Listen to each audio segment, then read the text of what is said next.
So ayun mga ka-farming, tamang tambay lang muna ako dito sa kulungan, ay sa bukid, kasi nga ito lang naman yung kulungan ko. Ayan oh. Ay lang naman yung kulungan ko mga ka-farming. Ayan. So tamang tambay ako dito sa aking ah, likod ng kulungan, kasi nga pinakawalan natin yung iba nating mga kambing. Pinakawalan din natin si Pangit. Alam naman natin na si Pangit matakaw yun sa palay. So titignan natin kung pupunta siya doon sa malalayo doon. Pero sa tingin ko naman hindi mga ka-farming. At nandito rin ako, tamang tambay lang din ako dito sa ilalim ng puno ng kawayan, kasi nga titignan natin, kasi dito may magti-tracer dito eh. Ayun oh, titracerin nila yung palay. Yan, titracer sila. Eh nandoon yung bulugan natin. Eh baka mamaya hindi sanay sa ingay ng tracer. Eh baka tumakbo ng tumakbo mga ka-farming. Kaya yun ang inaabangan natin. Baka mamaya ay takbo ng takbo ay mabubuhol yung paa niya mga ka-farming. Kaya hindi na muna natin siya papabayaan. Mapagmamasdan muna natin siya. At maya maya lalapit tayo sa kanila mga ka-farming. Check natin yung mga kambing natin. Pagka umandar na yung tracer mga ka-farming. So shoutout muna sa inyo mga ka-farming. Shoutout sa mga subscribers ko. Subscribe na kayo dito sa aking YouTube channel. Sa mga baguhan dito sa aking YouTube channel, subscribe na kayo. At sa mga datihan na, maraming salamat dahil sa walang sawang sumusuporta po ng aking mga video. Ito po yung aking kulungan sa likod lang. Sa likod lang po. At nandito lang po sila. Dito lang po sila malapit. Tawid ilog lang mga ka-farming. Yan. So nagbaon tayo ng tubig para nang sa ganun naman pag nauhaw tayo ay meron tayong panlaban sa uhaw mga ka-farming. At yun nga mga ka-farming, ang oras natin mag-aalas 3 pa lang po ng hapon. At titignan lang natin, naabangan natin kung mabubulabog ba yung ating mga kambing mga ka-farming. So tara, umpisa na po natin ang napakasimpleng vlog. Kuya Don TV.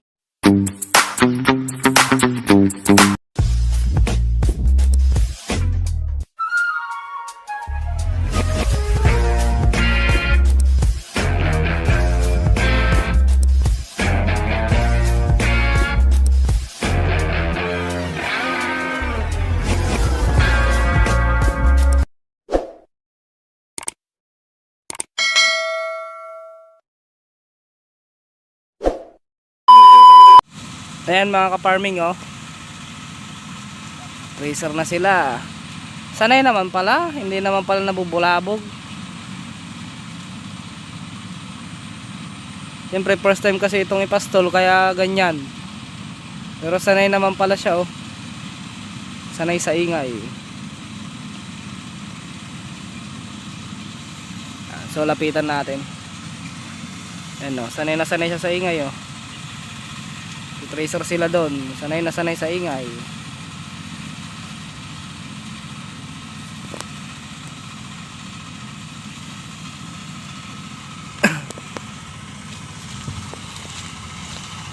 Sanay na sanay sa ingay ang ating kambing. Ayun yung mga kambing natin oh. Pinakawalan natin, bali yan 5 na yan, nakawala yan 5 na yan. Yan, nakawala yung 5 na yan. Yan, nakawala po yan. Pinakawalan natin talaga. At dyan lang sila. Dyan lang sila kumakain. Ayun yung bulugan natin no. Tignan natin kung kuan. Lalapit tayo dito mga ka-farming. Ayan, lapitan natin yung mga kambing natin. Malilim naman dito eh. Ayan oh, malilim. Ayan bulugan natin oh. Hingal na hingal. Hindi sanay sa init. Pero sinasanay natin yan. Pag ako nag-alaga ng kambing, sasanayin natin sa lahat. Hindi sanay sa init yan eh. Nasa kulungan kasi. Hingal na hingal pala siya. Sanayin natin yan. Hindi pwedeng hindi siya masanay sa init.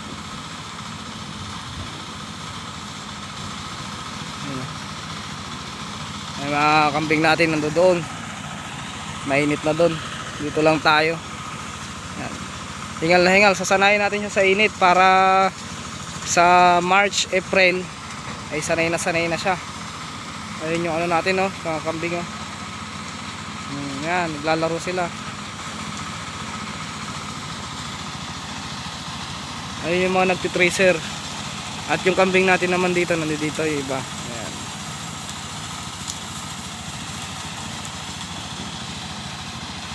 Busog na nga agad. Tingnan nyo, hingal na hingal oh. Ayan o, hingal na hingal o. Hingal na hingal sa buhay.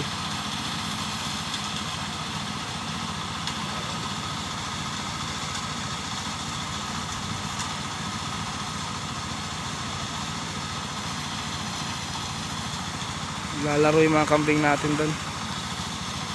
Hingal na hingal ka ah. Tubal. Sanay naman pala si Tubal.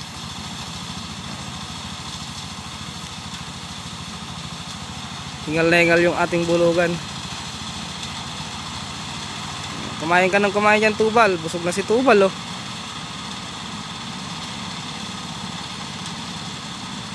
Kumain ka dyan.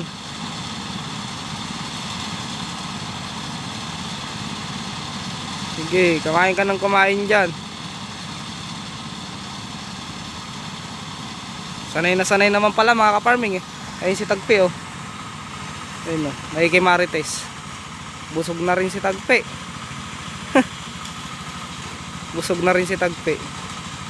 Pinakawalan na natin si Pangit. Ayun si Pangit oh, yung tumataas na yan. Yan si Pangit. Yan yung matakaw sa palay. Ano, oh. Oh, tsaka si Kapitan yung kalaro niya, si Kapitan. Pinakawalan na natin sila.